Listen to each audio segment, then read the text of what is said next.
But no, I've not been married ever before. Quite a few relationships, long term, and so yeah, I have learned a couple things here and there.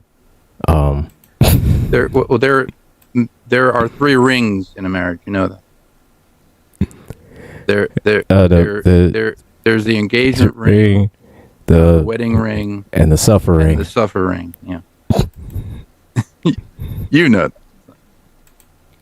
that. Oh yeah. One ring to rule them all.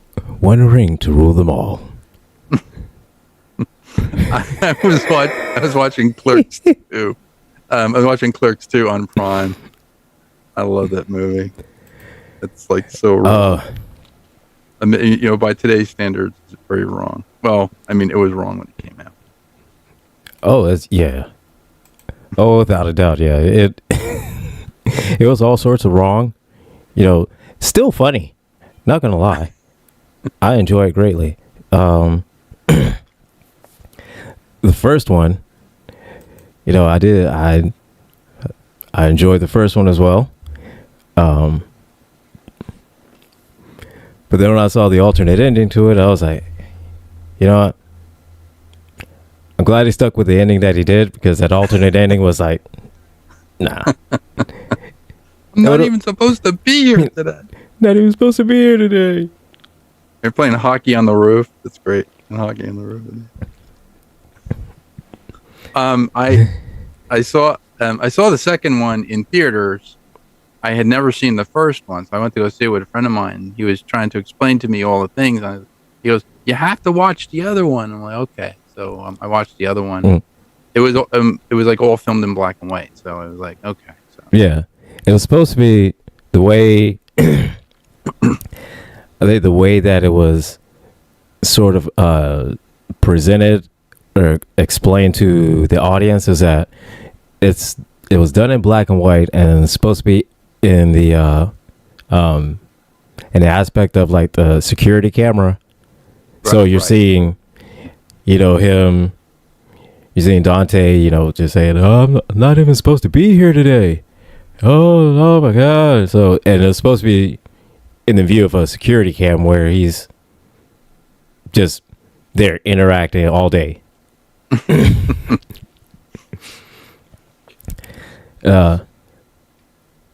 Juckles, how's it going, man?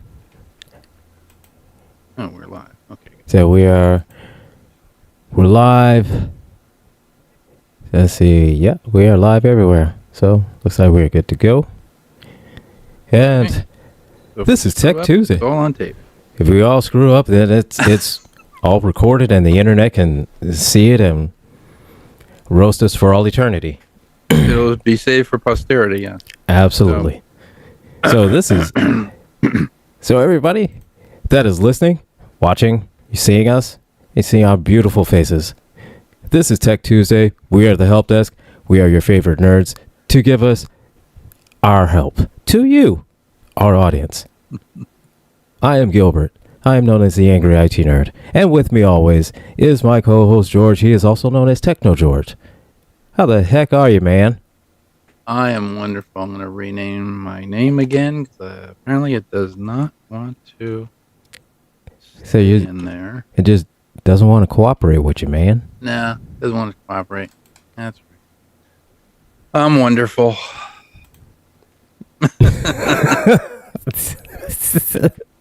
I was consulting John McCallum last night because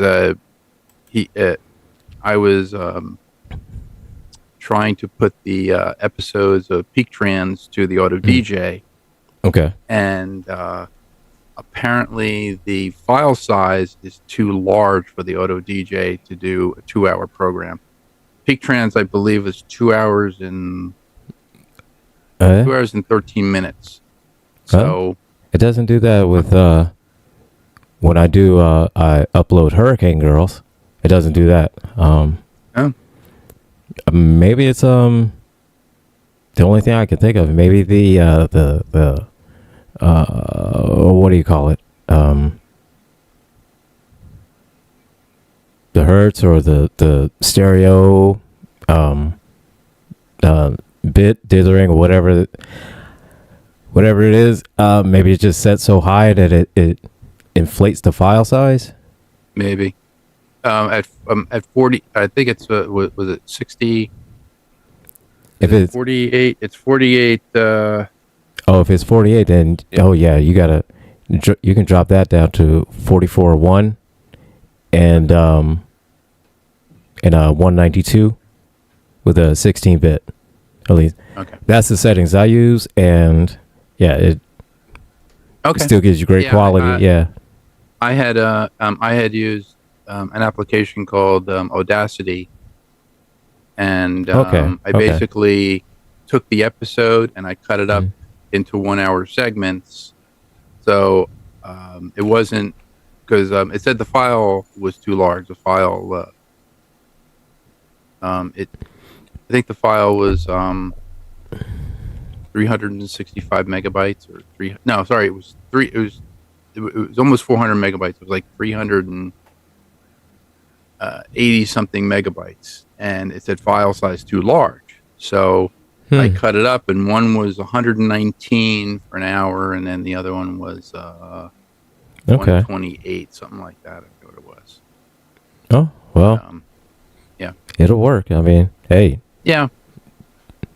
So, but I called up John McCallum, and he goes, oh yeah, you do this, you do that, and I'm doing it on the screen like as he's doing it, and then I go, okay, great, and then we talked about models and everything, and spaceships for another 2 hours after that. So nice.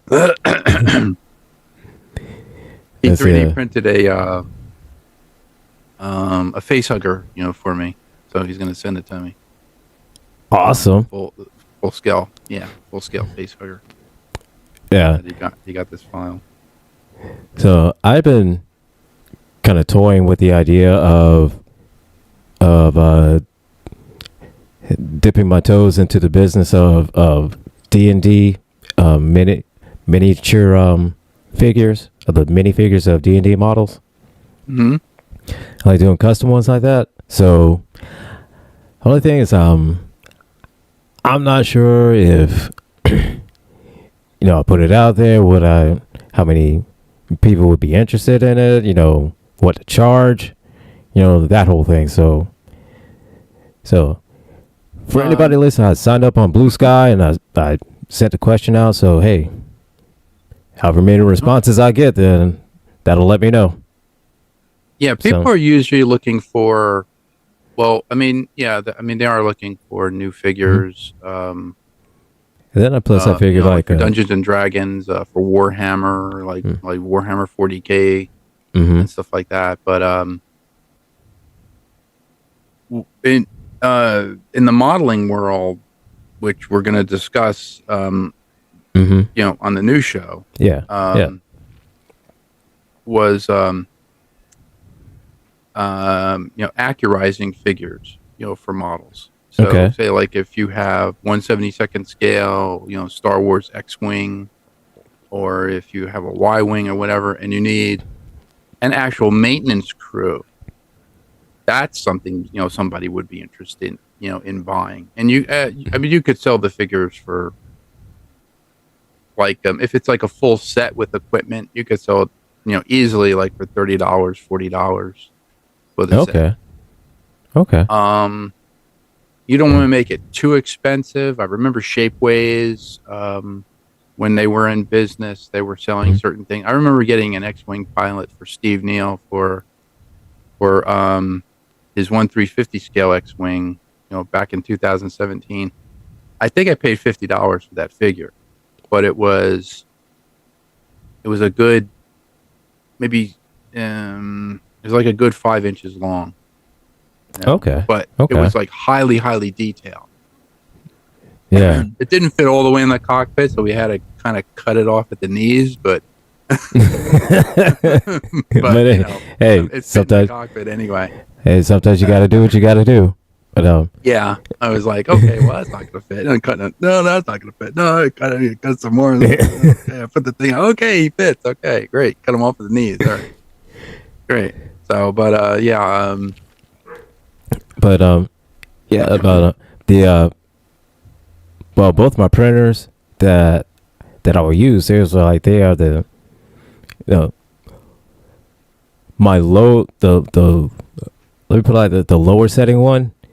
It is 7K, which is like extremely detailed. yeah, So, and the other one, it's a resin printer, but it's a digital light projector instead of the other one's the LED. So, the DLP one, it's even more detailed. So it's like the detail on it would be absolutely just amazing. So one of the things I found with the highly detailed printers is, hey, I mean, you can print up figures and stuff like that. What I would, you can actually print molds with them. So, oh yeah, that's another thing I'm planning. If you were printing up a mold for, you know, but a lot of that technology was based on if you were going to make jewelry, like rings and stuff like that, like like the lost wax process. If you were going to use something like that, where you would make something out of wax, you would put it into like a sand mold, and then just pour like molten brass or molten gold or copper, or whatever the medium the ring is going to be, and it would eat away at the wax basically. So the wax basically creates the shell or the positive, or sorry, it's like a mold positive, and then you take the other, like take the two pieces off, you take out the wax piece, you put it back together again, you pour in like your molten metal, and it follows that contour. Yeah. But I mean, you could do the same thing now with resin, like resin printers. I've done some stuff with resin, so but yeah, because I think that's what I'm going to start getting into is doing more molds, and still going to do well for me. My personal collection of just geek tributes, still do that stuff, but yeah, for like the one I'm planning on, and and this is one of the reasons why I'm trying to I'm learning this whole like melting down like aluminum and pouring it and doing a molding process like that within sand.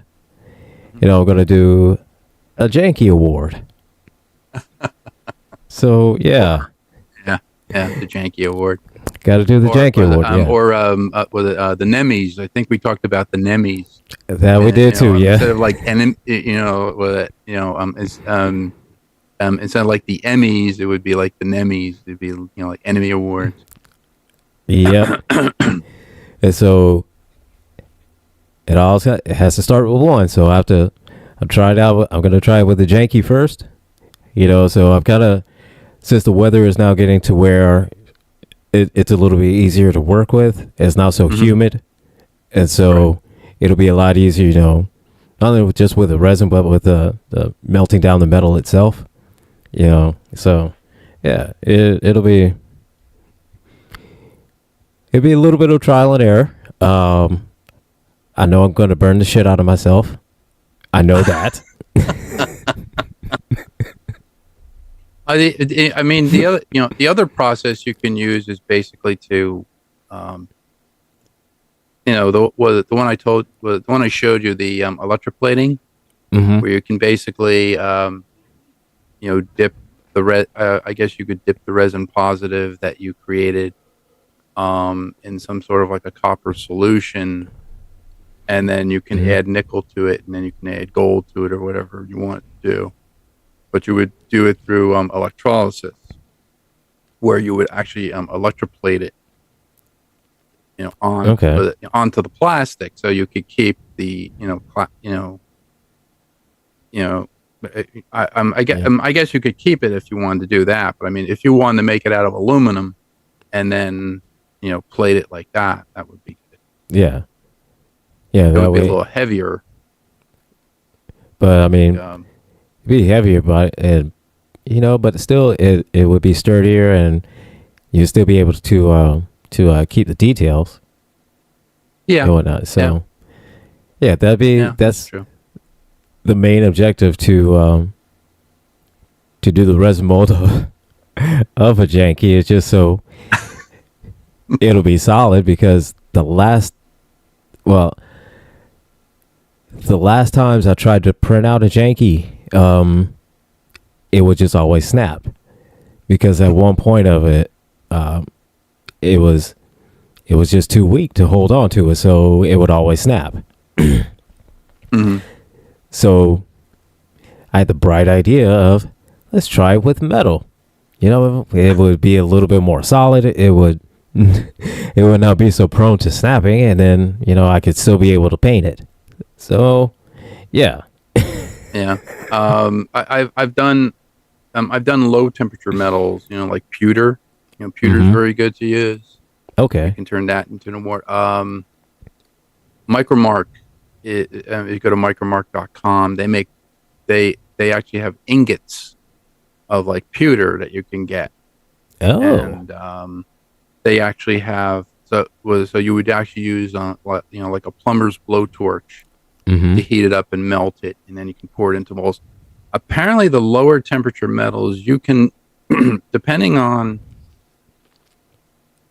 um, depending on the mold rubber. I think the not 3M. Oh, what is it? Owens Corning makes mold rubber, and they make it for high temperature. Sorry, yeah. I mean, they make it for high temperature castings, low temperature metals. So metals Okay. so like pewter, you could do a pewter goblet or whatever. So if you printed out Like the mold of the goblet that I want.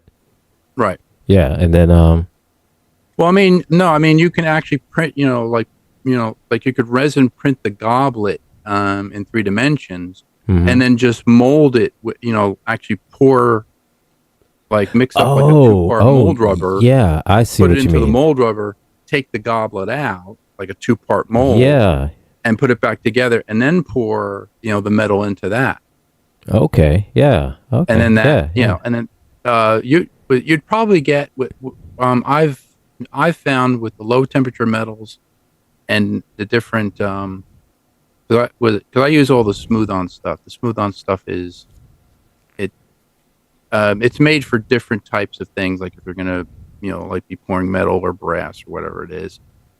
Um, I've gotten 25 to 30 pulls from a mold before the mold starts to degrade, especially with metal, especially with hot metal.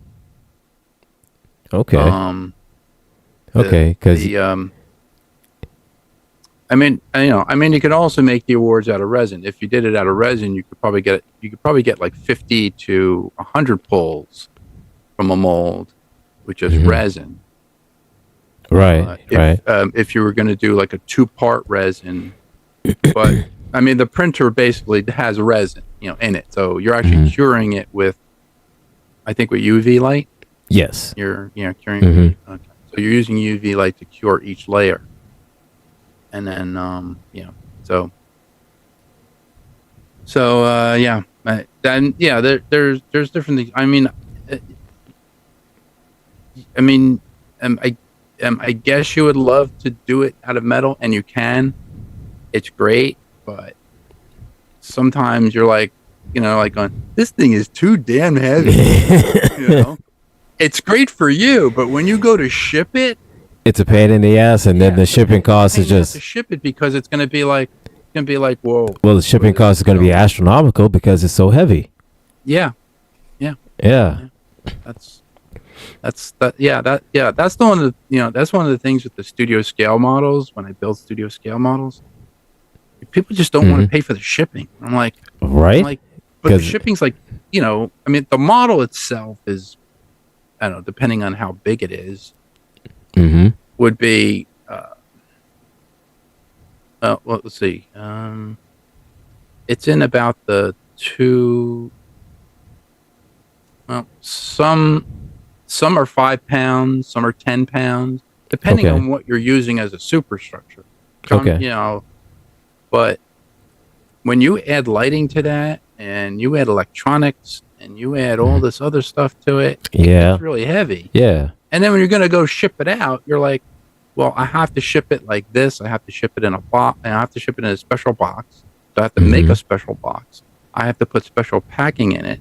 I have to ship it out.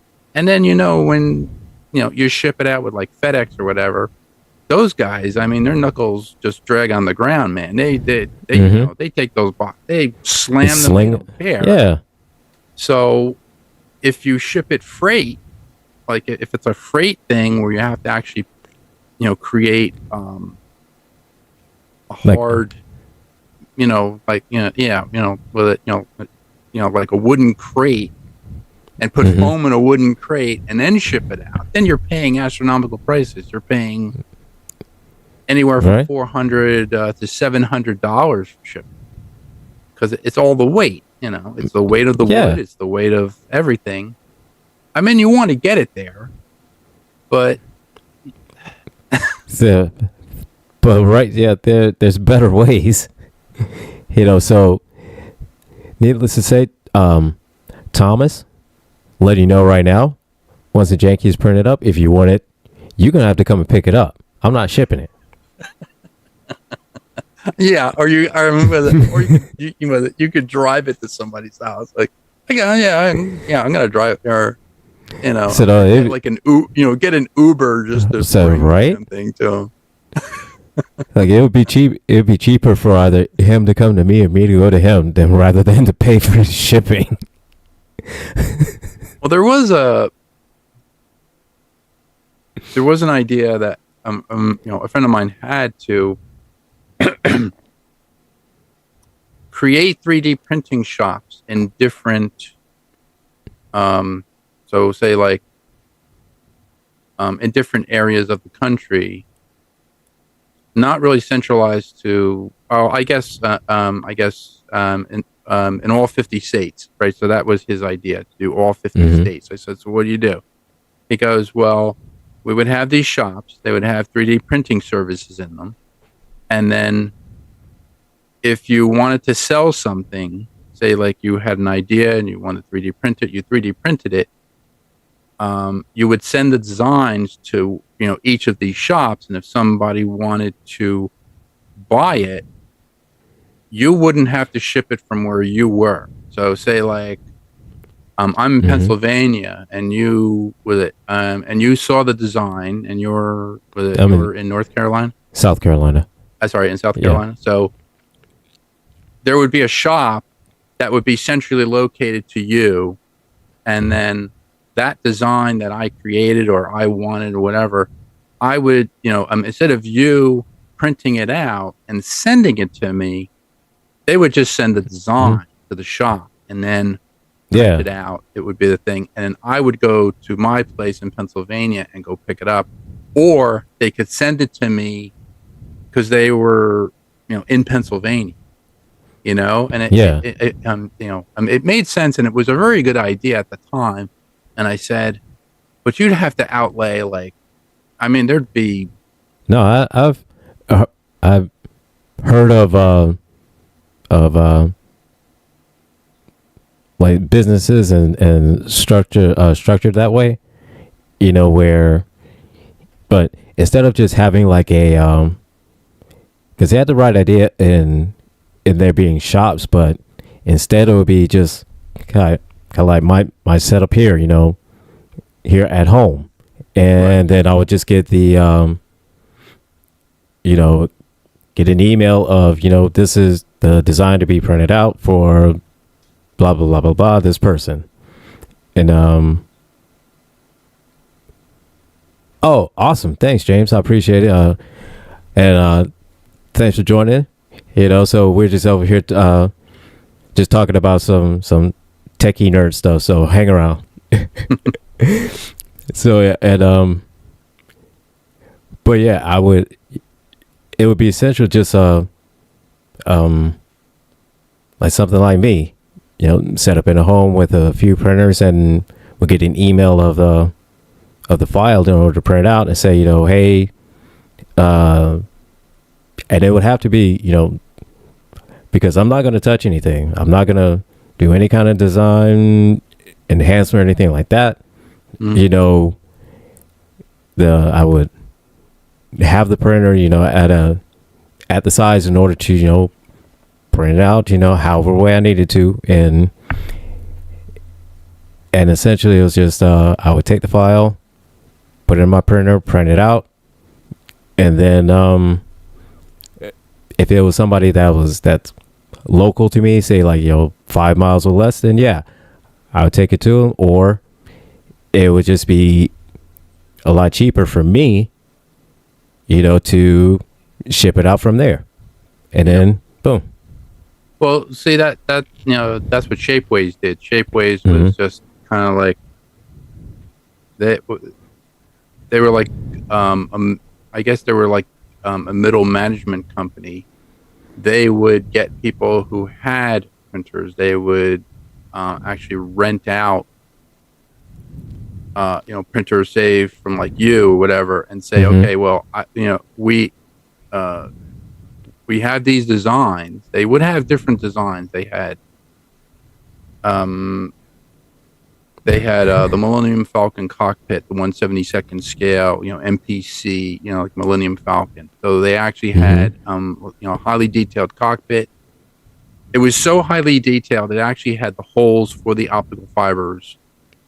Nice. 3D printed in it. So you could just put optical fibers in it and light the whole thing, and it looked just like the one from the movie. It didn't look like the horrible MPC, version. But you could get the figures and the cockpit. You could get just the cockpit. You could get all the interior of the Falcon if you wanted to. Exterior, you get like the exterior grills for all that other stuff. Those would be just designs that they had on hand. And if you worked for Shapeways, they would send you those designs and say, okay, well, this guy wants it, blah, blah, blah, blah, blah. And he's in your area, you ship it out from there. And that's how you would do it. But I mean, they had a lot of international customers. They had people from England. It's very, very difficult to get stuff in England. I don't know. I mean, I know that, Yeah, because I think the last time I'd heard something about that, I think that there was some spots that were set up like that in Europe, but not that many. I think there was like a couple that were in England. I think maybe one or two in Germany. I think something like that, but really not that many. Well, apparently, like the German models are like extremely detailed, like the Revell. If you had one of the Revell, say like Starship Enterprises, the 1/350 scale from the original series, and you had the Revell version, top notch. I mean, highly detailed. Everything great. Everything fits together. But you were gonna pay a premium for it, though. You were gonna pay like a lot of money. But the Shapeways stuff I used to get. I think they went out of business. I'm pretty sure they went out of business.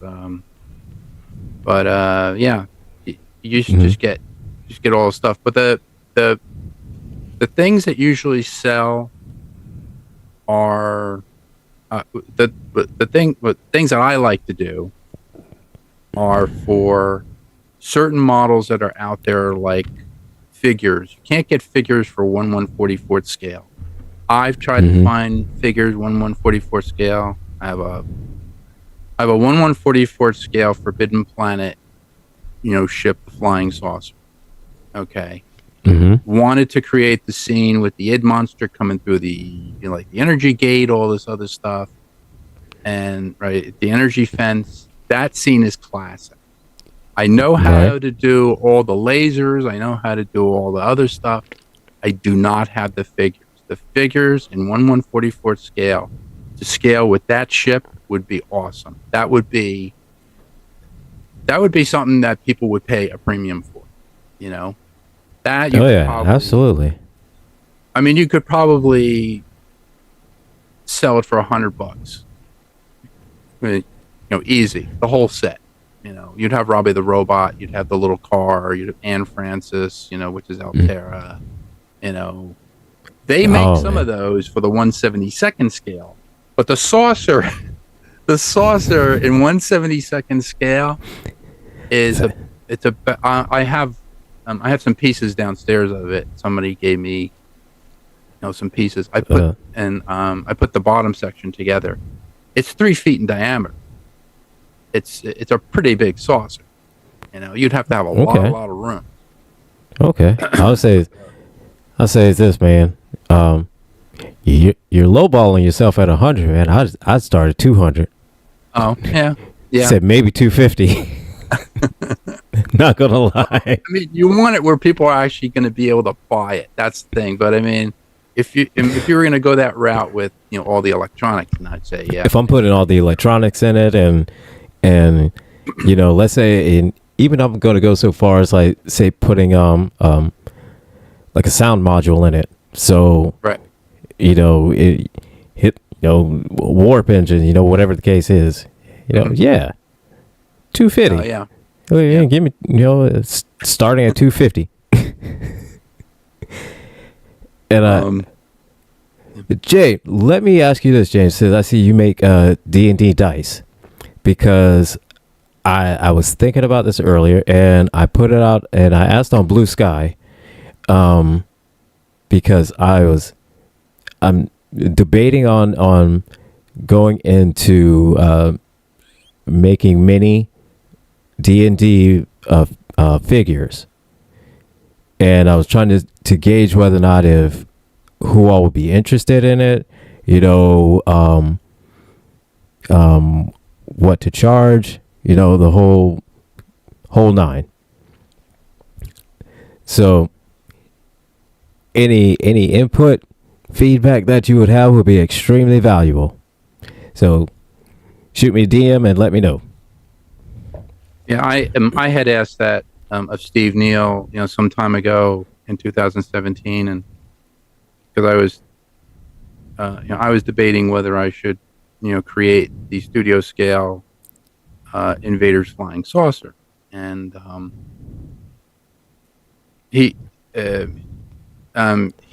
imparted some wisdom to me. He said, well,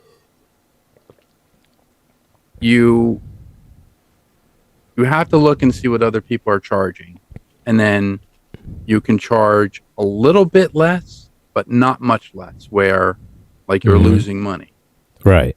So I said to him, well, if I created the saucer, because the original studio scale saucer is 48 inches in diameter, and I said, so if I make the 48-inch, saucer in, to those specifications and put in lights and sound and all this other stuff, he goes, he said I would sell it for a minimum of $25,000. And I was like, but you can do that because your name is Steve Neal. He said, no. He said, no. Because don't think like that. You have to think that, he said, you have to see the time that you put in, okay, the hours you put in, okay, the design of it, see, how complicated the design is. I mean, if it's a small figure, if you made, if you had to print out with like a resin printer, I don't know, like if you had if you print out 6 of the same figure, or 20 of the same figure, how many ever you're gonna sell. Okay.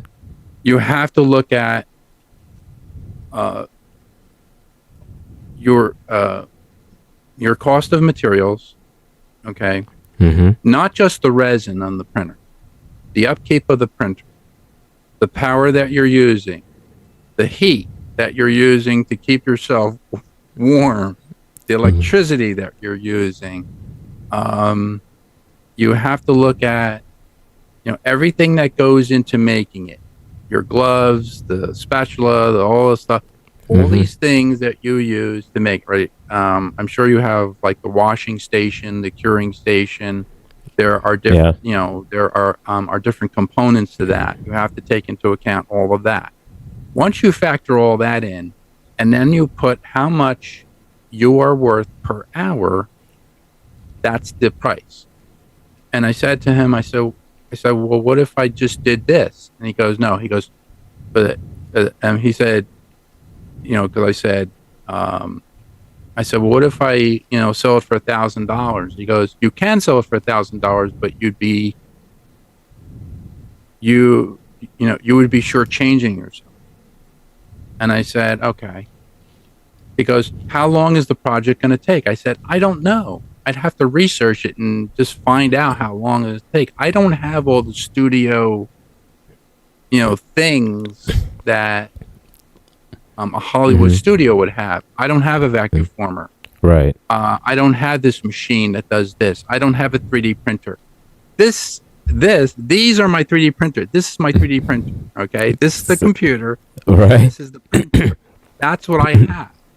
And he goes, well, if you're going to do it that way, old school, you have to take into account all that. And I was like, so how much did you charge? He goes, well, if you did like if you did it minimum wage, if you did, say you did $10 per hour and you spent, you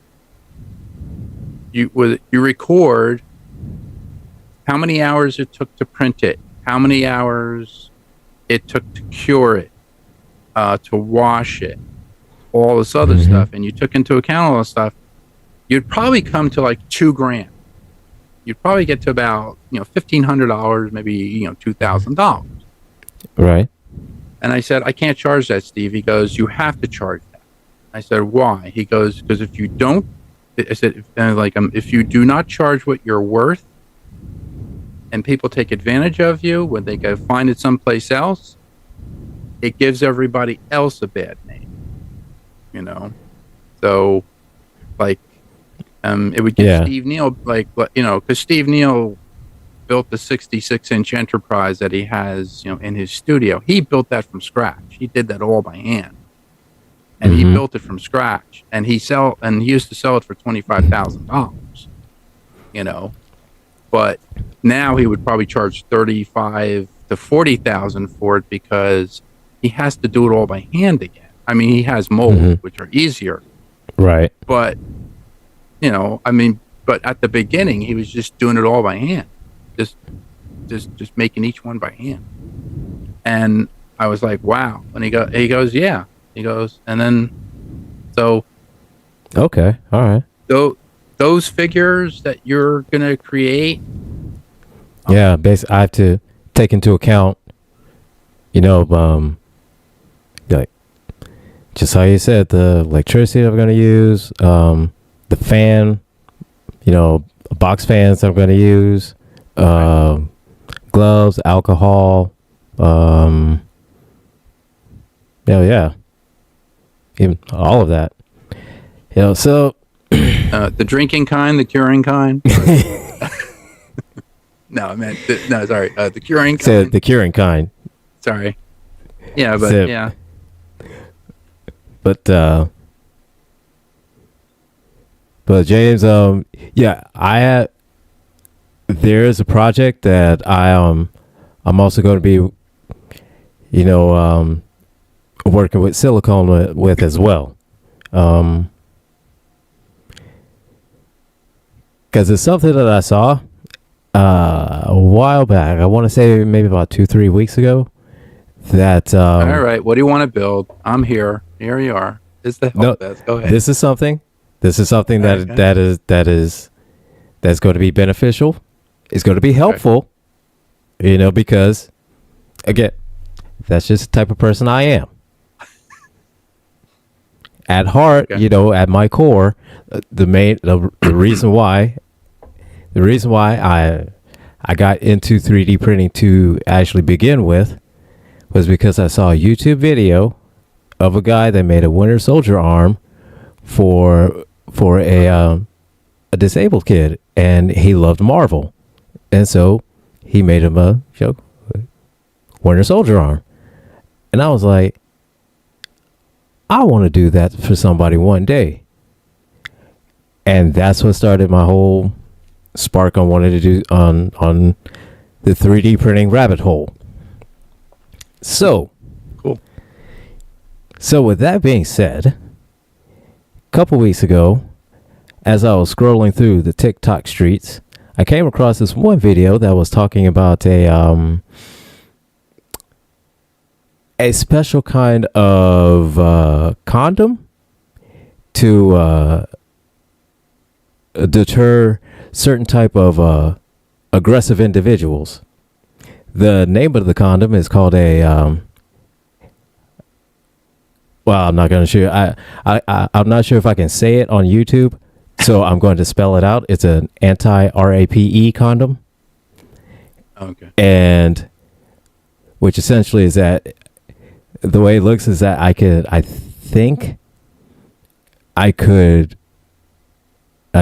draw the mold out, resin print it, and use it with silicone. So, but I have to figure out how to work with silicone and how well would that would deal with resin, you know. Depends on And, what type of silicone you're going to use. So Right. the one I use for most things is smooth on. It's called Umu 25. Umu 25 is it's an RTV silicone, so it's room temperature vulcanization. All right, so Okay. at room temperature, maybe 70 degrees and above, it will cure. Usually, it could cure overnight. You want to take the bubbles out, you Mm-hmm. would get something called a vacuum chamber. So it would be like a vacuum pot. It kind of Okay. looks like a cooking pot, but it has a lucite top with a silicone layer on it. It has like a little vacuum gauge, and then it has a hose that goes to a vacuum pump.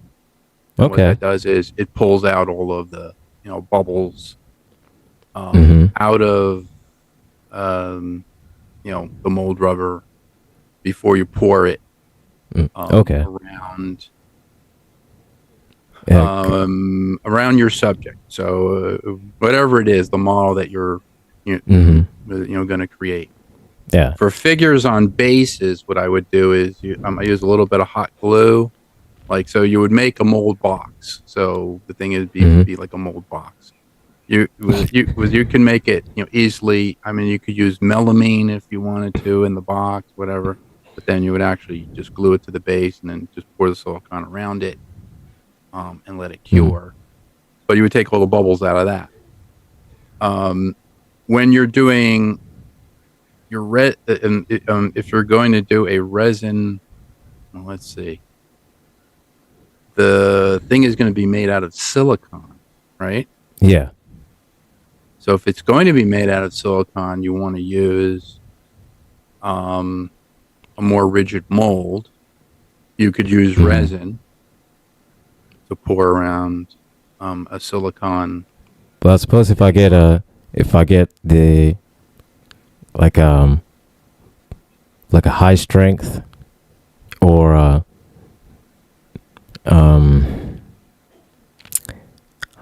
maybe a flexible resin would work to kind of help with the mold of it. But I'm not sure. Well, you'd have to use a more. Well, you'd have to use like it depends. But Okay, so the. but I would definitely have to use a high tough. The high tough is high tough resin, But I'm not sure if the flexible, because the flexible resin, that's extremely tough. And then NinjaFlex? Is it NinjaFlex? Oh no, sorry, that's FDM. That's the FDM filament. That's NinjaFlex. It's a yeah, flexible. no, it's a flexible one. Yeah, and If you're talking silicon, the best stuff to use is called Dragon Skin from Smooth On. okay, That's the stuff I use for. I mean, you can use it as a mold medium, but you can also use it in something called soft robotics, where you can actually make air bladders. That's what they use for when, like, in Hollywood special effects, when like when when like your skin expands on your face or whatever, and you start getting like when you start to hulk out of your clothes or whatever. That's what right. that's used for. That's silicone. It's Yeah. pigmentable, so you can pigment it to flesh. You can get a good skin tone with whatever your skin tone is, and then you would basically blow it up like a balloon, and it would look like your hand is expanding or your face is expanding. But that's called dragon skin.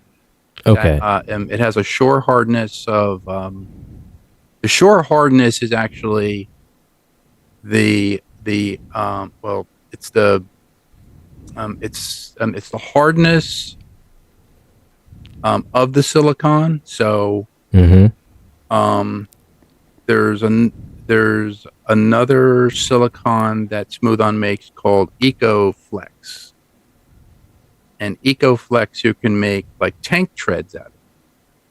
So you could pigment it in black, make tank treads. And the shore hardness would be the hardness of the silicon. Would it be like it's not going to droop, it's going to be almost like a flexible tank tread. So you can make flexible tank treads out of it. Okay. You can make things, you can actually coat wheels with it and stuff like that. You can actually repair tires with it too. Like if you had like a cut in your tire, you could take EcoFlex and repair your tire with it. Oh, that's cool. Like a gouge taken out of the rubber, you can actually do that. So, but yeah, there's different ones. The Helpdesk at Smooth On is fantastic. I call them up and I go, I want to do this, and they go, oh yeah, we know how to do that. I'm like, oh, you did that before. You want? Yeah. He goes, yeah, you want this, you want that, blah, blah, blah, blah, blah, blah, blah. And he goes, and if you ever need us to tell you, how with it, how to mix it up, we have video tutorials on the site. They have 1 million video tutorials of everything on their site. They're fantastic. Oh, that's awesome, man. Yeah, they're stored. Yeah. Jay, James said, one of my minis better be armed with. Said, yes, James. One of the minis will have a brick. I will make sure that there's going to be one that has a brick. Because again, have you ever seen anybody that goes into a fight with a brick and lose? Nope. Never happens. Never happens. Or like a Winter Soldier arm. Right? And with Chuckles, with the Alita Battle Girl, I haven't seen that one. I would look for that one. What is it called? Alita Battle Angel. Alita Battle Angel. Yeah. There's supposed to be a sequel coming out. Is it? Oh, I hope so. Yeah. I really like that. Really good.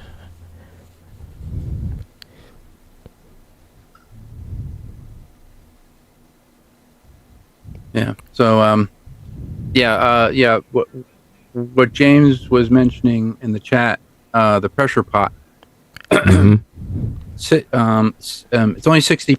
It's only 60 psi. Okay. We'll take bubbles out of resin. So if you're doing resin castings, you would put it into a pressure pot. The vacuum chamber is basically creating a vacuum. It's actually pulling air out of it. So you can use that to take bubbles out of your molds, to make your molds very clean. Because if you have bubbles in your molds, when they dry, the bubbles may burst. They may not have come to the surface. And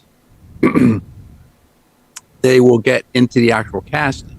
So when you go to cast, something, and then like you take it out of the mold, like your figurine has all these little warts all over it, and you go, "What the hell happened?" Well, you didn't take the bubbles out of you didn't take the like bubbles out of Yeah, it's either thing. So that's basically what the vacuum chamber does. But the vacuum chamber also can take bubbles out of clear casting. So when I'm doing, so say like right now, what I'm doing is I'm casting up pieces for the kryptonite crystal, the one that you create the Fortress of Solitude with. So I have a 2-part mold. Okay. It's green pigmented, so I actually put green in it. It's clear resin, but I have to basically, I vacuum that like 12 times, Right. So I put parts A and B of clear into a plastic, like a plastic jar or whatever, like a plastic thing, like a plastic cup, and then I put the pigment in, right. I mix it all around. As you're mixing, you're creating bubbles. So you put that into the vacuum pot, and it basically bubbles up. It takes all the bubbles out. It brings all the bubbles to the surface. It pops all the bubbles, and then it kind of settles down. But I vacuum that like 12 times, and I get a very clear casting. No bubbles in the casting when it sets up. You don't want that. So No, yeah, that's the... No, yeah, I could definitely understand that, because on one of my printers, I have no idea why, but I don't use it anymore just simply because of this reason. But for whatever reason, I don't get it. It always has bubbles in it. And whenever it goes to harden, it shoots with a UV, it either has a warp out or warps in, but it's never like kind of how it's supposed to be. The rule I go by with resin is called TTH, time, temperature, and humidity. How much time, the resin sits, the temperature, what is the ambient room temperature, and what is the humidity level inside the room. If the humidity is too high, you're going to get more bubbles. I always have two, like dehumidifiers going in the basement to take all that moisture out of the air, because moisture just kills silicon. Oh yeah, I know. But see, here's the thing: is that my other printers, because and I don't know why, because the one that doesn't want to cooperate, it's an Elegoo, and I don't know why Elegoo I don't know why mine decides it wants to be like that.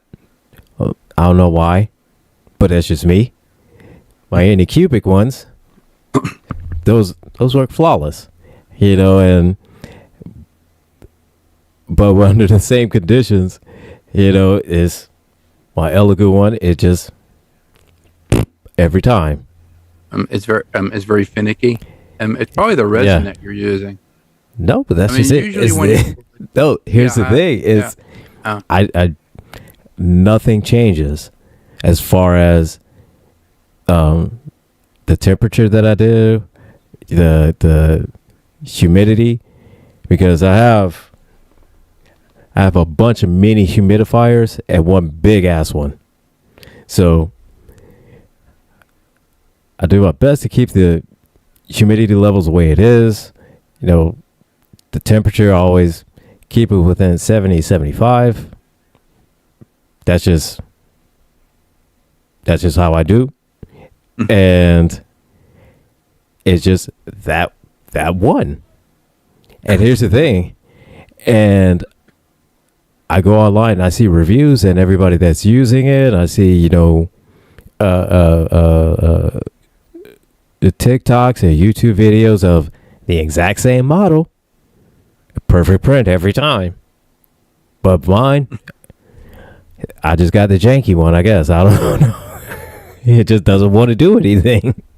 And I know it can. So you're getting bubbles and you're getting... I'm getting bubbles and divots and... warpage? Yeah. But, yeah, but my other two, they work out better. And they're higher quality. So, hey. So eventually one day I'll either figure out, exactly what's going on with it and fix it. Or I'll just say screw it and try to sell it off onto some poor soul that can fix it. Because this poor soul can't. Or at least not today anyways. Well, yeah, we'll have to look into that. Yeah. So the one with the warpage is what, the DLP printer, or what is No, the DLP printer. It's in Anycubic. Is my best quality one, but it's at the same time it's also the smallest one.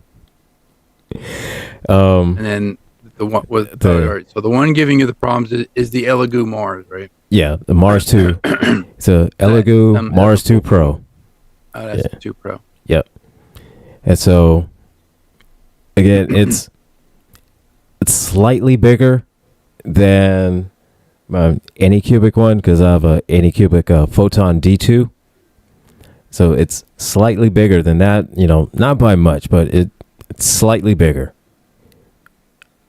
But still, I would look and see how the curation light is working. If it's working up to optimal. The funny thing is that I do all the diagnostics and everything like that, and I lurk all through the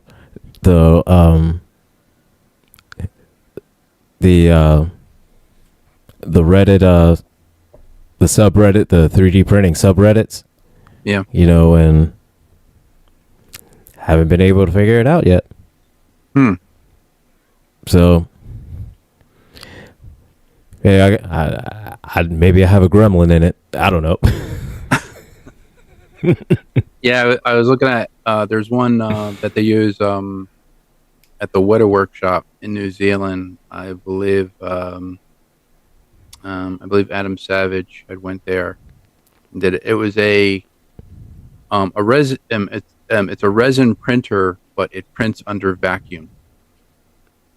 So it actually mixes the two parts A and B. So they were making lenses for a helmet, and I think it was for Halo, for like the series Halo, and they were making these lenses for the helmets. And for like the the Halo TV series that was briefly on Amazon Prime. I think it's on Paramount Network. I'm on Paramount. But Paramount Plus. But they were doing some pieces for the helmet, like Weta Workshop. So they had this new printer. It's like $150,000. This thing is like awesome, but it actually, when it injects like the resin into the mold, it injects it under vacuum. So there's like no chance of bubbles or anything like that. And they made like 4 lenses for each helmet, and they came out flawless. I was like, wow! They just pulled apart the mold, and they're like, yep. Here's one. Me, I'd be like, I took that little piece out. I took that little piece out, and I had to kind of glue it together like a Is jigsaw it? puzzle. I got it. No, with me, my clumsy ass, first thing I do is I try to take the supports off, and half the print would go off with it. Just snap. Somebody got some super glue. Somebody got some super glue. I told you the first time I tried to make the mold box. I think I told you that. I tried to cast something. I tried to make this mold box that they told me to, like they told me how to make it in Micromark catalog. I made the thing out of wood, and I made the whole thing, and I tried to cast the part and everything. I'm pouring in the resin. I'm like this part is like very, very small, and I'm pouring it in. And I'm mixing up more resin. I'm pouring it in. I didn't know it was leaking out of the bottom of the box, and it was coming. It was like coming toward me, and I didn't know it was. I had this desk in my thing, and it's like the first time I'm doing this. I'm sitting down, and the resin is all over the leg of my jeans, and it's like drip. And I didn't know. I'm like going, hey, my leg is getting kind of warm. What happened? And I looked down. I went, oh my god! And I inadvertently made stormtrooper armor. At that point, so because my leg was all white with resin. My pants were soaked in resin, and they hardened like stormtrooper armor. So I was like, oh, look at that! I made a leg stormtrooper armor. And then so. No, you neglected to tell me that story because I would have remembered that one. Oh, I thought I told you that one. Okay. That was a no, because I would first time I ever made a mold. I would have remembered stormtrooper legs.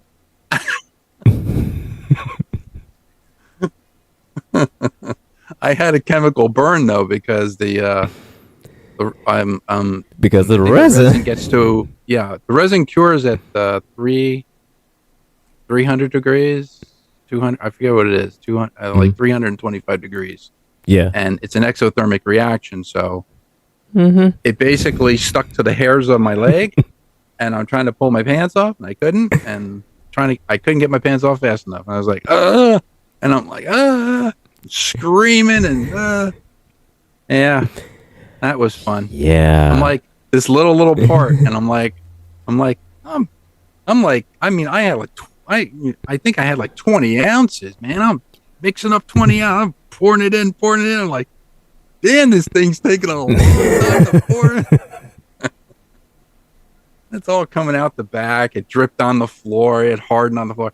So the next day, I found out that if I can make like, a waterfall with it. I was like, oh, that's a really cool effect because all the resin that was dripping off of my table hardened. It hardened midway down, and it created this waterfall effect. And I was like, that's pretty cool. I could use that in this. So that is pretty cool. I use that on a couple of dioramas. I didn't pour it on my pants anymore because it just didn't.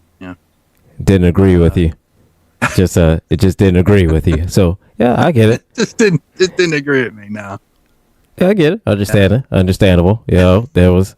I read a story on again the 3D printing subreddit where somebody was guy was he had a resin print going, and he got some resin on his arm. Didn't think anything of it, so he figures that instead of wiping it off, instead of alcohol and a paper towel and wiping it off, he didn't want to waste alcohol, didn't want to waste a paper towel, so he went out into the sun. So he let it dry, and then figured it would dry up, and it'd flake off, and it just pull off. And the most it would take off would be like a couple forearm hairs, and he'd be fine. Yeah. Mm-hmm. Nope. Not so much. Not so much. He said it started burning. And he said he could see his skin started bubbling, and it was like, ah, Chemical burn, yeah. yeah, Chemical burn. and he could not get he could not get the alcohol on it fast enough to wipe it off, and he said as soon as he put the alcohol in, it burned even more. I was like, yeah. He was in a bad way with that burn. Oh, Yeah, he was in bad straits, but yeah. but he posed it as a cautionary tale for anybody that was thinking about doing that, and saying don't. Don't walk into the sun with that. Yeah. Yeah, but I think he was the only one that decided to do something like that.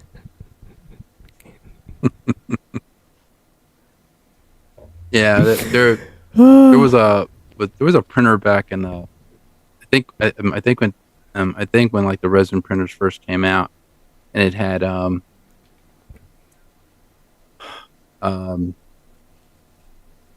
it was a industrial printer, I remember, and it had these very long, like black light tubes in it.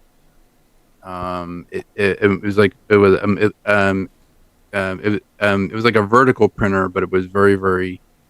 It only printed stuff 2.5 to 3 inches tall, and it would print stuff, and it printed stuff upside down. The build plate was down in the bath and everything, but it used a combination of resin printing and ultrasonics, and I remember it was a bath. It was a kinetic. It was like a kinetic.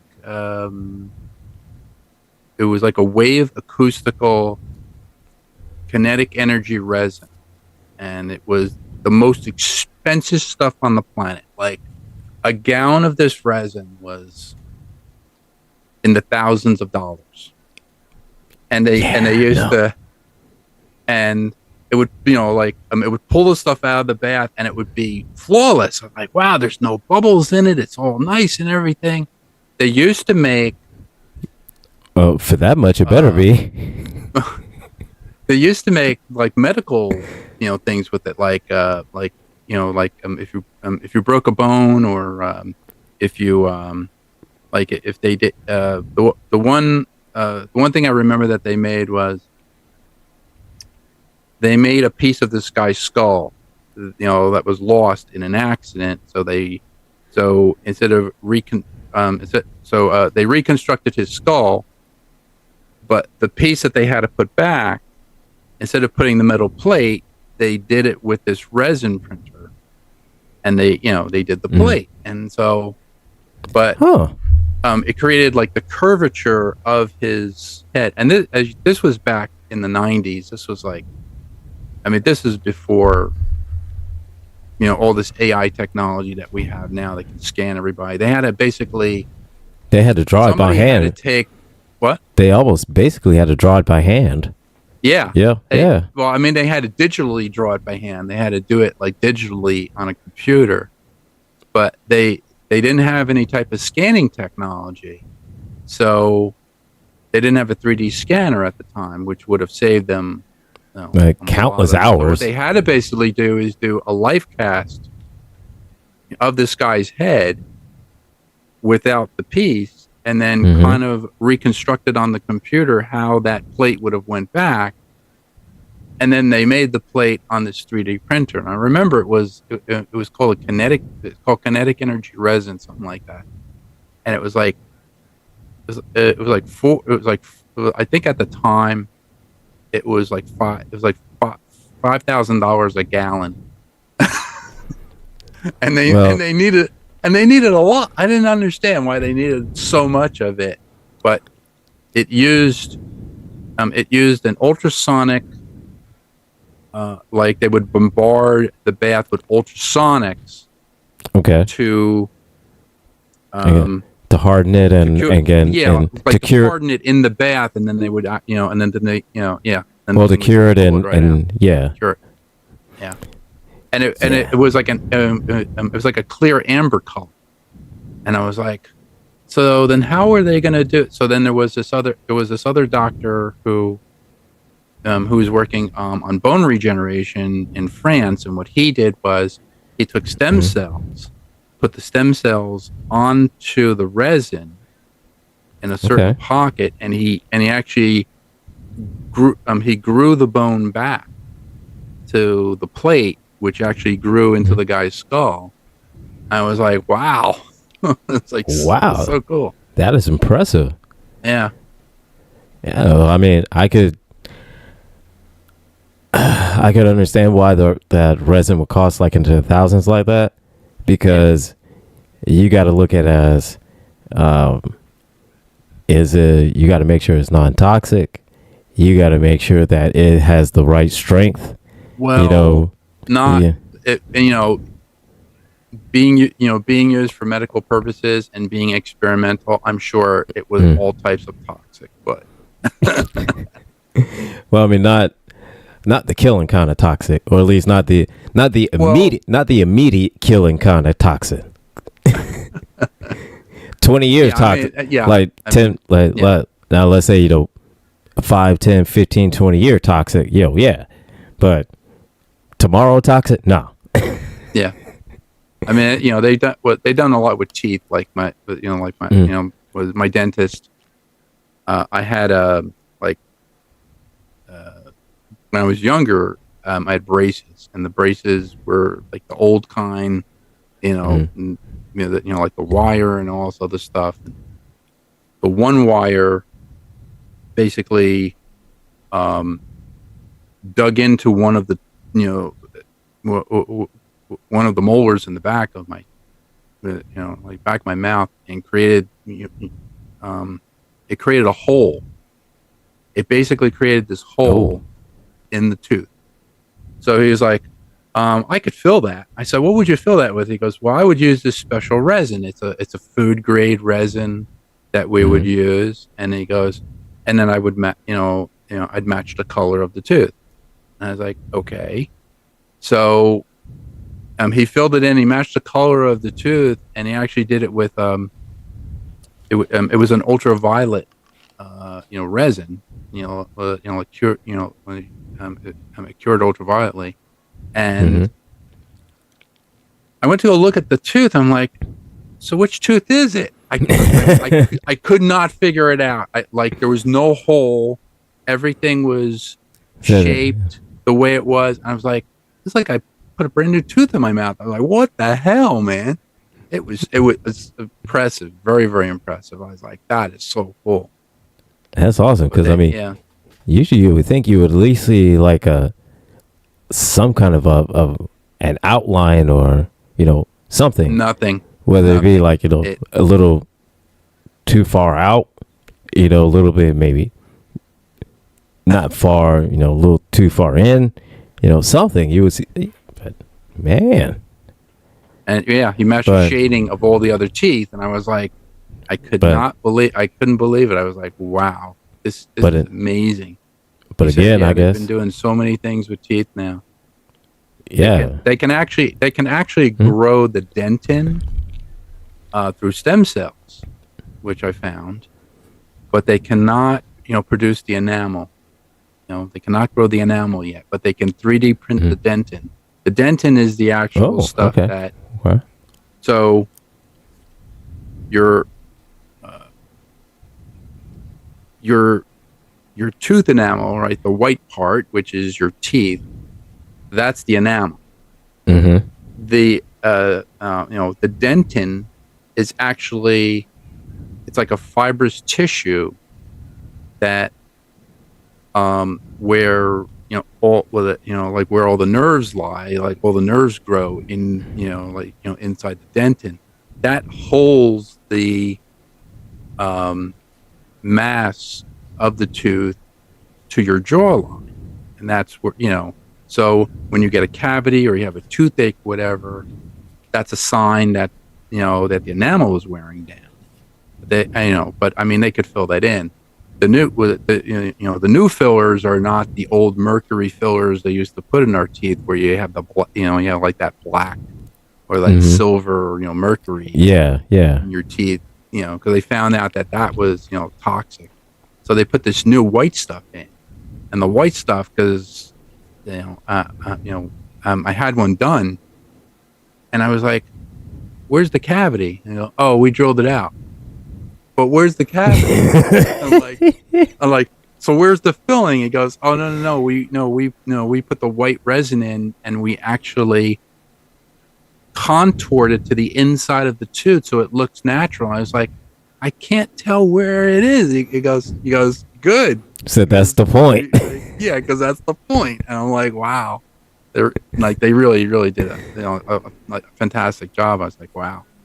So yeah, they're doing things with 3D printing now. So yeah, and everything from just like simple dentures to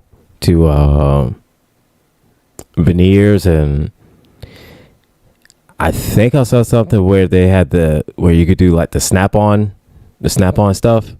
Oh yeah, the snap-in dentures. Yeah, and yeah. The implants are are basically it's a resin tooth, but it needs so they basically have to put a screw into your jaw.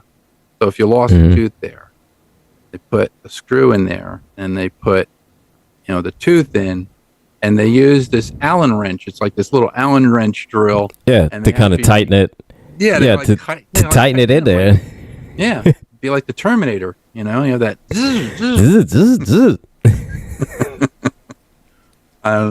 Yeah, but yeah, I had a couple of teeth that I lost. I lost only like two, like one here. But he said, I'm going to put this bone in to grow, into the jawline after I take the tooth out. So he goes, if you want implants in the future, you can get them. And I was like, I kind of really don't need those teeth, but I'm like, yeah. He said, well, when you do, the bone will be there. I said, okay, all right, well, that's good to know. So yeah. Hey, keeping your options open. Hey, it'd be really cool to have like the screw-in ones, like do like the vampire teeth, like take out your incisors and put vampire teeth in there. I thought about Blade for Halloween, and just take the teeth out, put the other ones in. Yeah, that'd be pretty cool. that. You know what? I think I might do that too.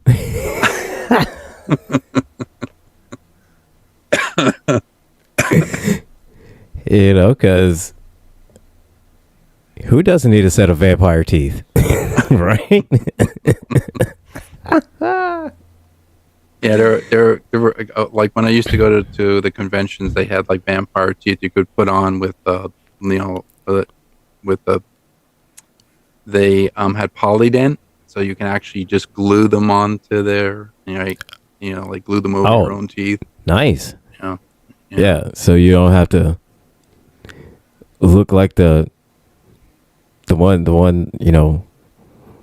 jackass with wax teeth in your mouth.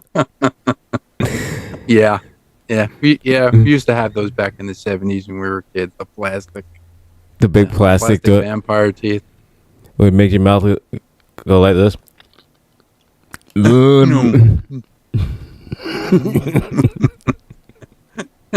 Yeah. Oh my gosh. As that Choco says, I have one reconstructed broken front tooth. Keep neglecting to get my teeth cleaned so it's a stain resistant and permanently whiter than the other natural teeth. Yeah. I'm sorry, Choco. I'm laughing. I'm sorry I'm laughing, man. I just had a picture of my head, right? Of it being late at night. And you just open your mouth, and then just the one tooth is like a flashlight.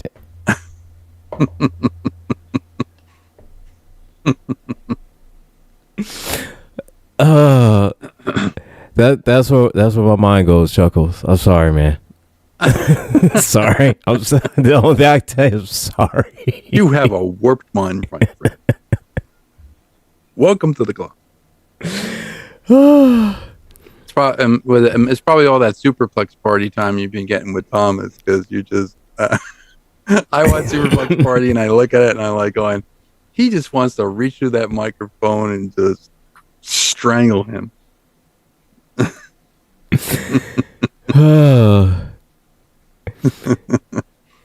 Sometimes. Punch you right But in the throat. Right in the throat. Right in the throat. Just same thing I just want to do with some other people, just right in the throat. Everybody just wants to just all about the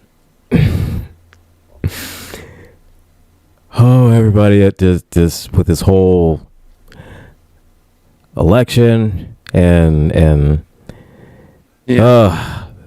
everything like that. My gosh. And again, like I was saying before the show, we were talking about that cybersecurity now is going to go right down the shitter, because of as Thomas so eloquently puts it, the magical melting man of Mar-a-Lago.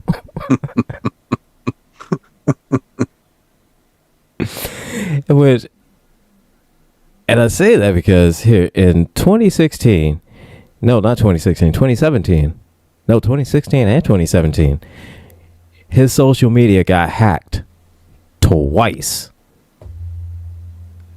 And all because he used just really poor passwords.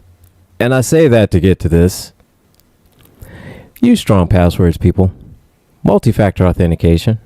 It'll save you a lot. It'll save you a lot, money, headache, emails, save you from going to jail.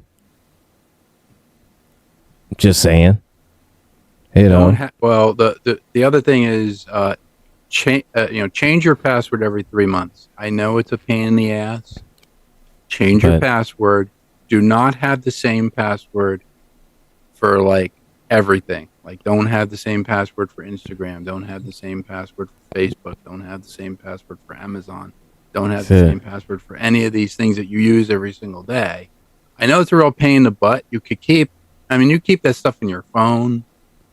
Right. You can keep it on a computer. You keep it on a piece of paper. There is a password book that you could buy and just put it down on a pad or whatever. But just change them every 3 months. So please make them, use a special character, use a special like special letter, special character, stuff like that. Yeah, mix it up with uppercase, lowercase, numbers, special characters. Right. It'll save you. It'll save you a lot. It'll save you a lot. And when you can use two-factor authentication, the two-factor authentication is good. Have it go to your phone, because not a lot of people have your phone number. In case they do have your phone number and they can spoof your number, then just change it. Like if you think that you've gotten hacked. I've already thought in cybersecurity, and it's now second place contractor only behind Lockheed Martin. Boeing is now distant third. Oh, you could be right, Chuckles. You could be right. But I'm just saying that the article I read is predicting that next year it's going to go to the cans. But it's going to go down to Twitter. So. It's going to go down the X. Down the X hole. Down the X. It's going down the X hole. But who knows? He could have learned his lesson and tighten up all the security now. So we'll just have to wait and see. We doubt it, but We just have to wait and see. But all I know is this: I'm going to keep myself fully prepared. You know, multi-factor authentication, and keeping not going to all the not going to the hub. Keeping all that off my system. But that's me. I don't like getting hacked. It's not fun. It's not fun at all. It's not fun to get hacked. But anyway, that is my PSA. Old man screaming in the cloud moment. That's it. I'm off my soapbox.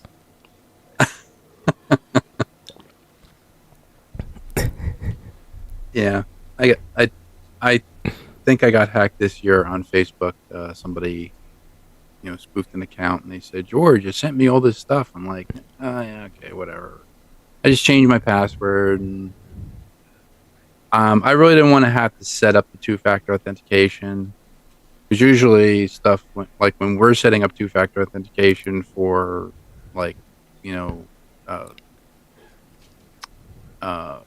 for our accounts for the radio station. Yeah. Thomas will give me the code, but I'll be like, I did this at 2:00 in the morning. Is he going to respond? And then he doesn't respond till 11 in the morning. I'm like, I just did this at 2. He goes, why the hell did you do this at 2:00 in the morning? My phone's going, I'm like, well, that's when I was up. I was up then. I'm doing all this stuff. I'm trying to get stuff done. Yeah. Can't, they couldn't do it in the daytime. And well, see, if he enabled it to where you could use the Authenticator app, right? Then right. You'd be good to go on that one then. Yeah, so we're gonna probably have to set that up too. Yeah, I think that would save us.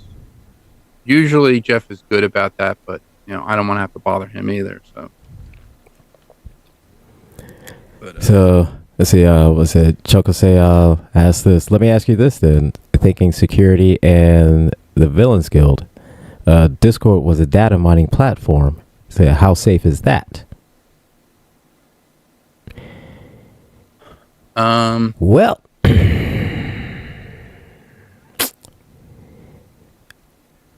I would say,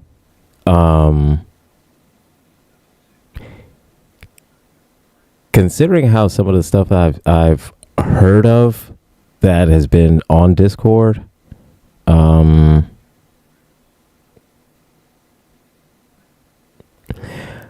let's say you don't want to post any personal information on Discord. I'll put it like that. Or any Air Force intelligence. No. No. No.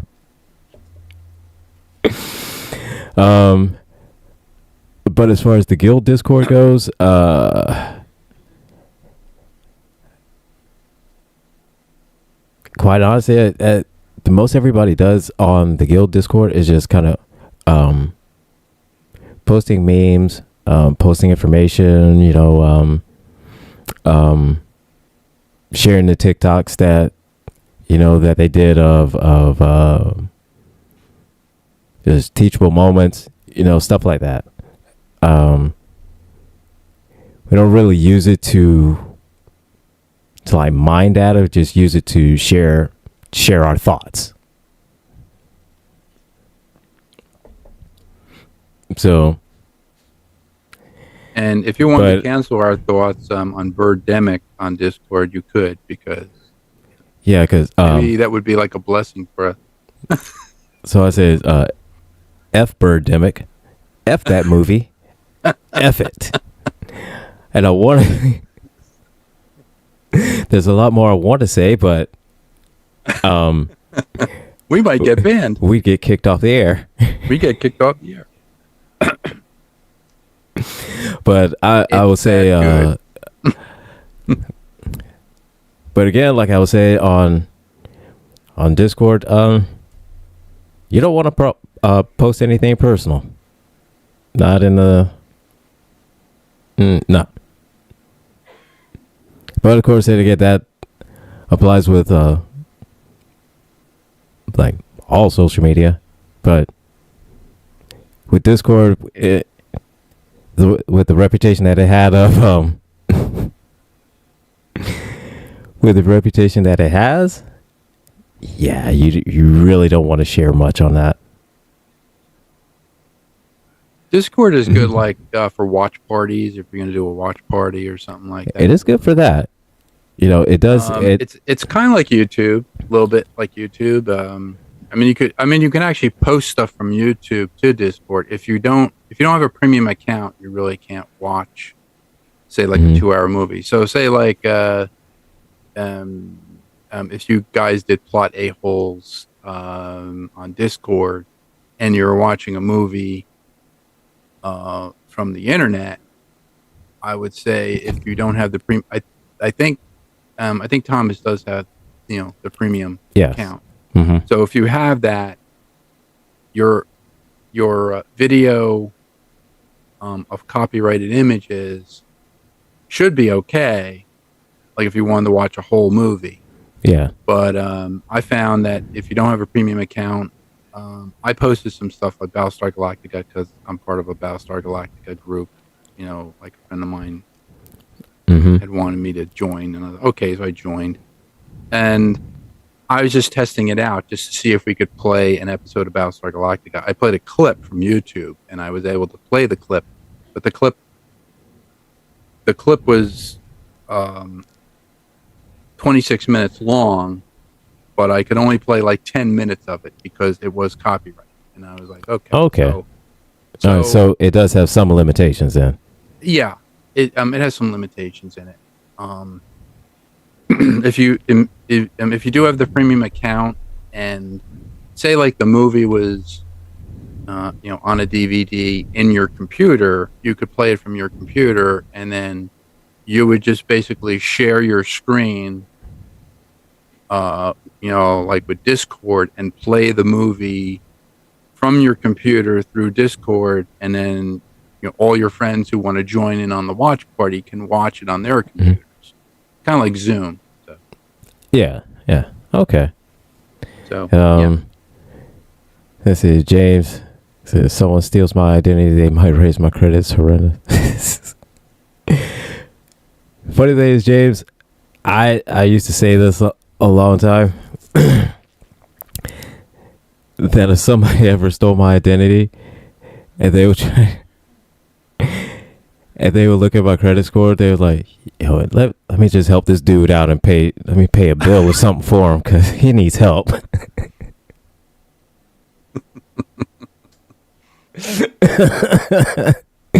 But they'd be in worse shape if they right. But didn't do it. But if to DM me, either one,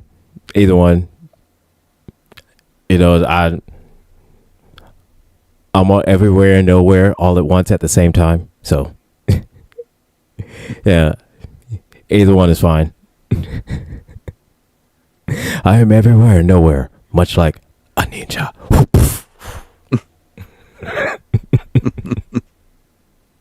I'm Marvel Jesus. Yes.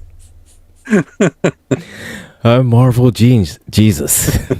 Here he comes. I'm Marvel Jesus. Dog pool. Oh gosh. Well, yeah. When we get on when we do the model show, I could show you the models that I have.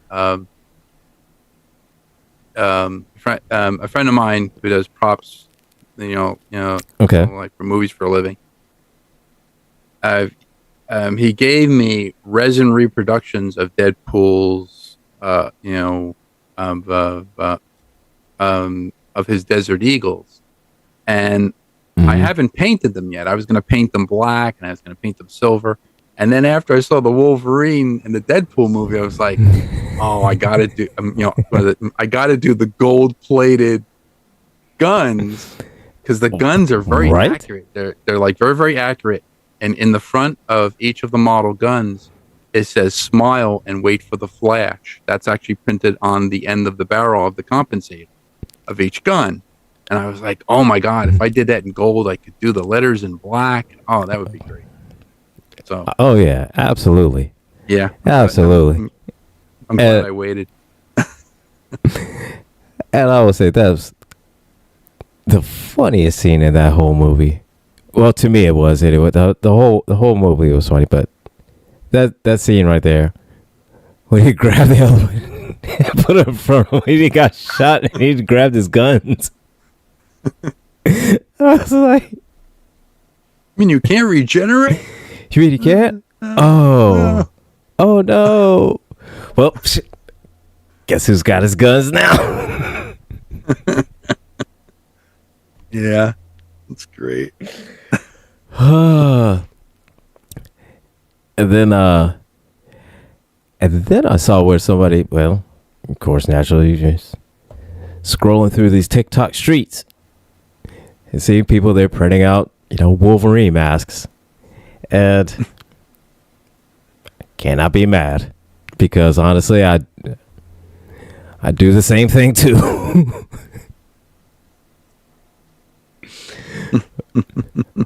But I'm trying to print out the Wolverine claws that I saw that on this TikToker.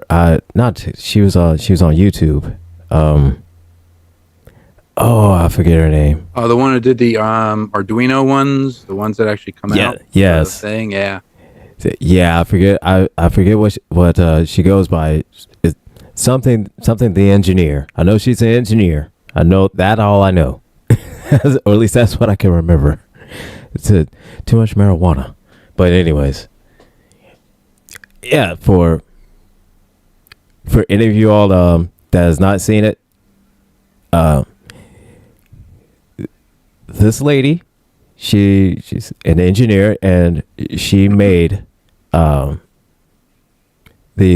Wolverine retractable claws, like in Deadpool and Wolverine, with the same color blue and everything like that. But she would do her hands like this, and then the claws would come out. Then she put her hands like that, claws would go back in. I would say very impressive. Too much for me because I'm too lazy to do it. So I know I could, but I just don't want to. It's just I'm too lazy.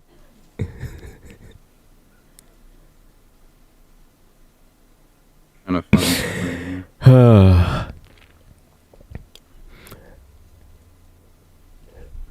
But let's see, Jay. All right, you said to me on TikTok. Let me make sure I got it real quick. Let's see, because this is highly professional for me to check my social media while I'm on the air.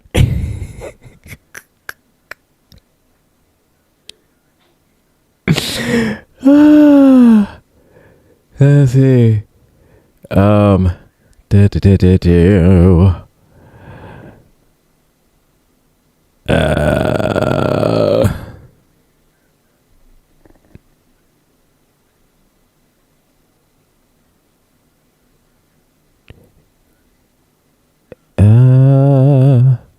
Hold up. I don't see anything.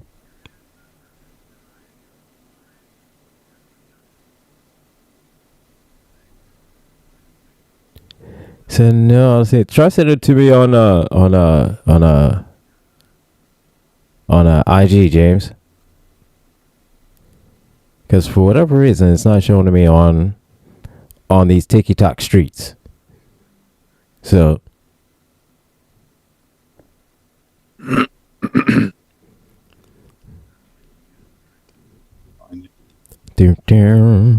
And yeah. But oh yeah. There we go. So now, with that being done,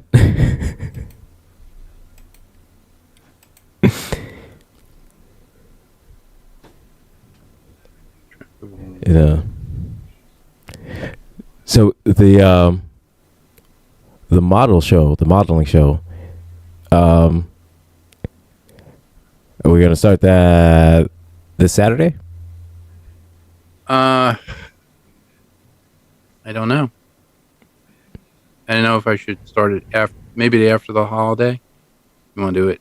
Want to do it in December after the holiday? Hey, I'm flexible either way, man. Okay. So, however way you want to do it. I'll try to. I was thinking we could have a meeting or something like that, like just like four of us. It would be like you, me, Gretchen, and James. Okay. And then we would just have a meeting and say when we want to do this.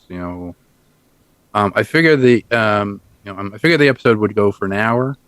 Mm-hmm. If you want to do 2 hours, we can, but that might give us more time to have a guest on. If you want to have a guest, because I'm gonna have there's a couple of people I know. I want to have on, but no, hour is fine. Hour is fine if you wanna stick with an hour, because then yeah, yeah. I just didn't want it to be too long, but because if we're it would be kind of like a show and tell where we're showing all of our creations and stuff. I don't have a lot of stuff to show. I have a lot of techniques that I do, but I don't have I don't have a lot of models that I could show. So what we're talking about here is I guess I had wanted to do a model show, kind of like where we're showing like Hollywood models, how they're built, how they're used, the different types of movies that these models would be in. So what a studio scale model is. Then we'd be talking about like plastic model kits and new and upcoming kits, and we'd actually talk to people. So the name of the show is called Model Citizen. That I create. Well, I really didn't create that. ChatGPT did. So I had to give credit where credit's due. But I came up with the name Model Citizen. That's all I came up with. But I figured I wanted to do this show, and we're gonna have Gilbert on because he does 3D modeling. I do old school modeling where like I make plastic models. I don't model clothes. Okay. Gretchen kind of mistaken that. She's like, what kind of modeling is that? I was like, no, we don't model clothes or anything like that. We make plastic models. It's like not that kind of modeling. Not that kind of modeling. Yeah. Strike that.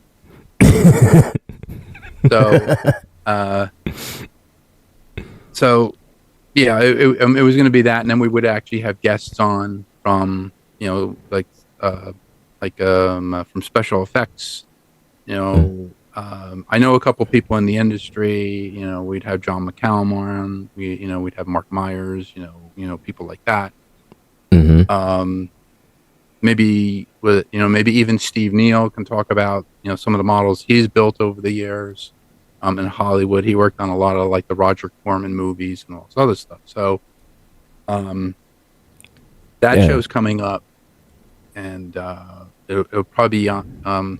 We'll probably have a podcast on Saturday, but we will broadcast it out. I don't know if it's going to be a live thing. Like if you want to do it on the radio, we can. But yeah, that's one of the shows that we came up with. The other one that Gretchen wanted to do, where we kind of accidentally created our own computer retro gaming show. You got that gaming. I'm working on the outline for that. So there should be a retro gaming show coming up. Yeah, because I know a couple people from the Villains Guild. I know that they'd love to come on the show, because they're huge gamers. From everything new to basically everything from the original Nintendo all the way up to the PS5. So I don't know about Thomas. Maybe he had Hands Down or Rock'em Sock'em Robots. I don't. No, I'm only kidding.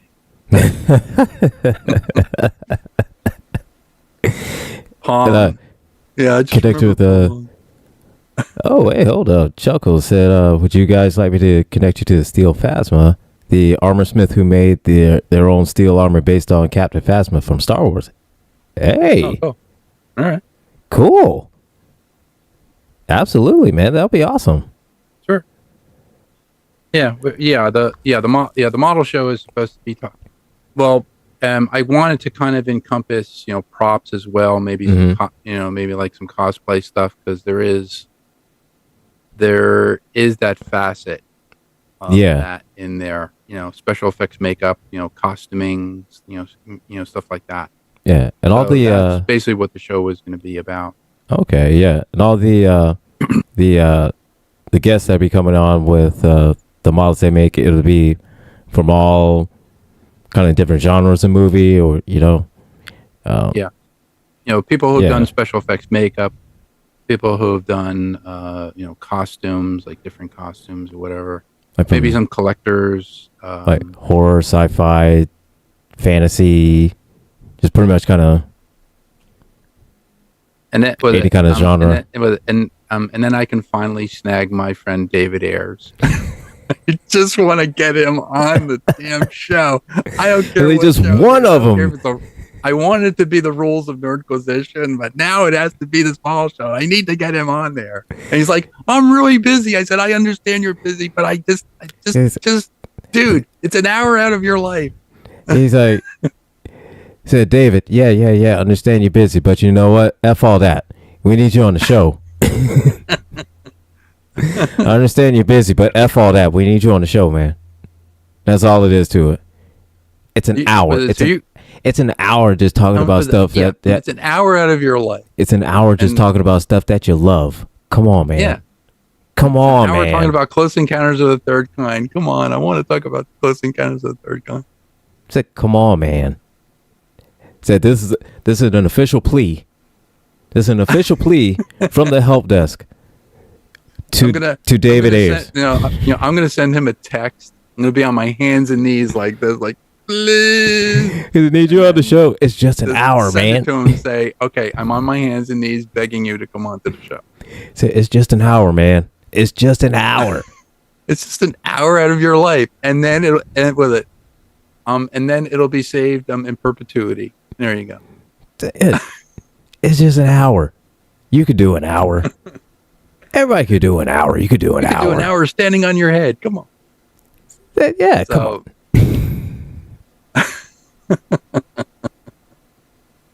I promised Gretchen I would get him on the show. Like, well, I want the rules of Nerdquisition. Well, it's like, but he doesn't do anything with Star Trek. I mean, he did, back in the day, he did masks. He did masks for Buck Rogers in the 25th century. So he did that. He did masks for the original Battlestar Galactica. So he did all the Ovions. He did the singers with the cabaret singers. He did all that. Yeah. Stuff. That was all him. I was like, wow, that's really cool. Like, you got to talk about it. Right, man. Yeah, we'll get him on. Yeah, So again, David.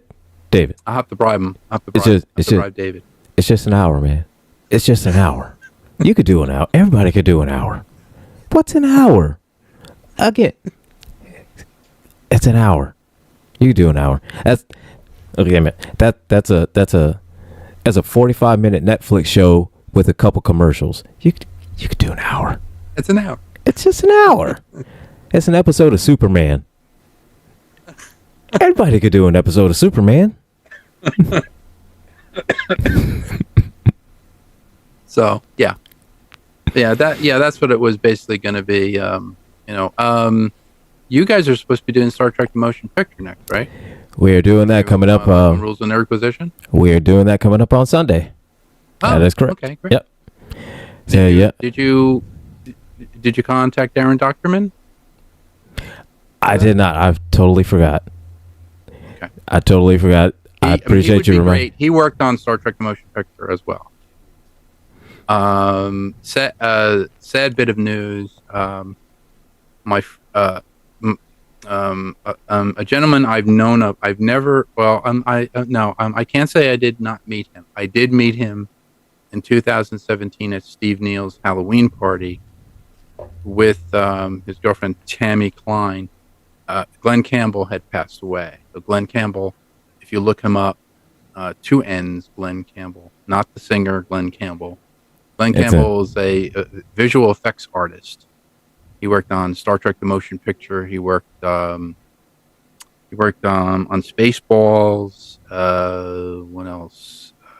TV. I think he worked on the X-Files, Space Above and Beyond on TV for Chris Carter. Those were all Chris Carter shows. He was I think he was supervising.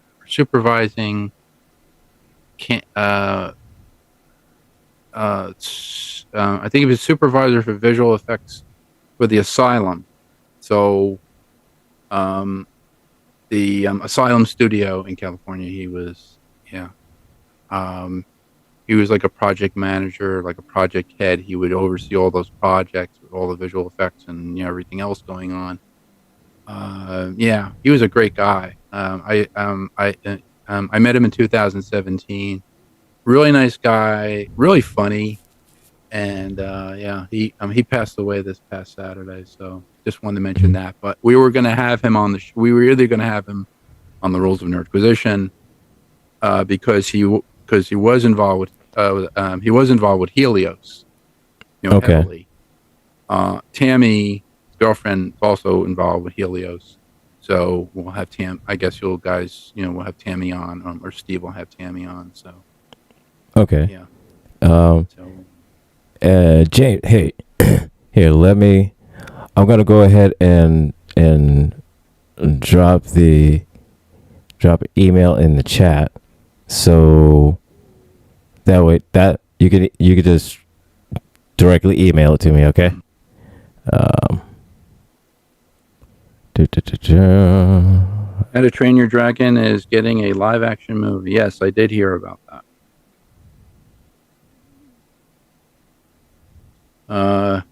There's a new Star Wars. It's either a movie or a series coming out on Disney. Skeleton Crew. I think that's a new coming series. Out December 3rd, I believe. I think that's a new series.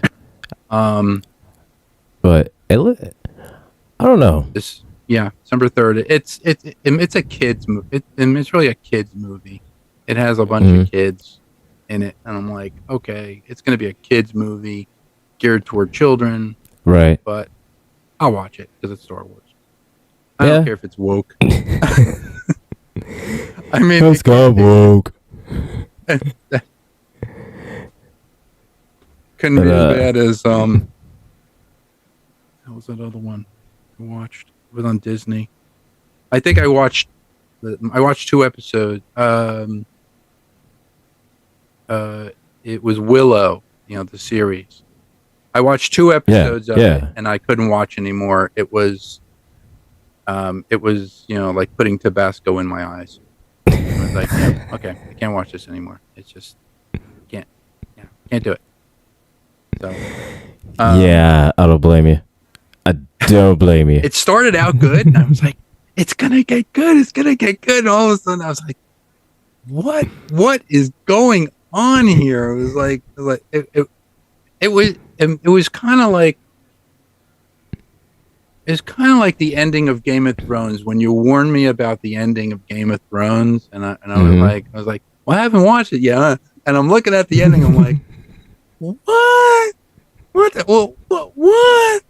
And you're like going, yeah, he was right. He was right. It just went down the Twitter. Yeah, it just went down. I don't know. And I'm trying to.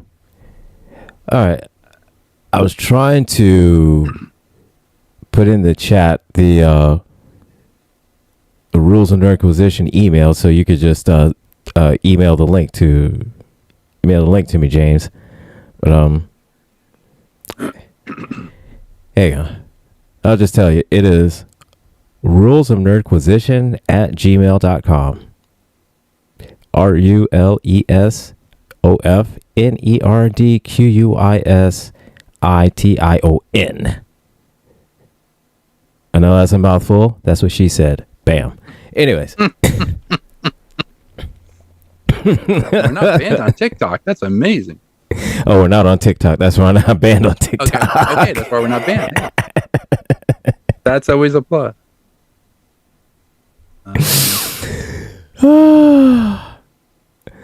Yeah. Okay, so yeah, Chuckle said it's a Skeleton Crew is a parallel to the Star Trek series, similar where kids, find and fly off in a lost Federation starship with a hologram of Janeway. Oh, okay. Except Jude Law is a Jedi that they fly off. Because of course they have to fly off with an adult. It just can't be all kids. Oh, of course.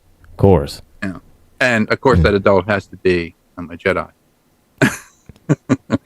So of course, because I mean, there has to be a Jedi, because accept no substitution, because it's Star Wars. If it can't be a clone trooper or a stormtrooper, yeah, I mean it's got to be a Jedi. Has to be somebody who can actually shoot straight. So, yeah. A while back, I came across this YouTube that was talking about that, and was saying that how the difference is between their aim, about stormtroopers' aims in the original trilogy, the prequel trilogy versus the sequel. And somebody had said that during the original trilogy, they were never aiming to actually hurt them. They were aiming to kind of herd them to where Vader wanted them to be. Okay. Because the way that they said is that Vader would use battle meditation to play at all different scenarios, and essentially the best one was to kind of herd them into wherever, but considering how he didn't count on, Luke being able to fire a missile into a 2-meter hole, I don't think he counted on that one. Yeah. I was like, yeah. But otherwise, I mean, if it wasn't for that, they would have won. There is a good video. Dallas, I think it's Dallas Fort Worth Police Department. I forget what police department did it, but they actually had a stormtrooper on a range with a police officer, and he's firing at a target, and he keeps missing the target, and he keeps getting closer and closer to the target. So basically, the stormtrooper gets right up on the target, and he fires, and he still misses. No, I think. Yeah. I'm sorry. Yeah. He misses the target. And the officer goes. The officer says something to him, and the stormtrooper basically discharges his weapon, his weapon is down at his side, and it discharges like the blaster, and the instructor jumps back, and he goes, "Who recommended you to us?" And then you see Darth Vader at the end going. It was a terrific commercial. I was like, and it was just for recruitment for officers. Oh, that is hilarious. Shooting from 30 yards away. Get closer. Get closer. Keep getting. It's hilarious. Oh, that is funny. Hilarious. Oh my God. It's on YouTube. It was great. I gotta find it. Looks like we are coming close to the end of the show. Yeah, because I know you got double duty, because you gotta Yep. Jeff. TKE tonight. TKE tonight, coming up with Jeff. Then after Jeff, we got Hurricane Girls. Then after Hurricane Girls, we have got Conversations with T. Nathan. So we've got a full schedule on gcpr.live. Be sure to... Yeah, Hurricane Girls are from 9 to 11. Oh, 9 to 11. Hurricane Girls, okay. And then I thought... what was the other show? Ben and Brett. Cold Dead Hands. They're Mondays. Monday. Yep. Okay. They're on Monday, 9 to 11. Yep. Monday. Okay. I'm getting my days. I'm getting my days confused. I'm sorry. And I am the program manager. Isn't that funny? Yeah. Good thing I'm not getting paid. So. You don't even know when your own damn shows are on. I know, right? Oh, what's going on? It's like, geez, man.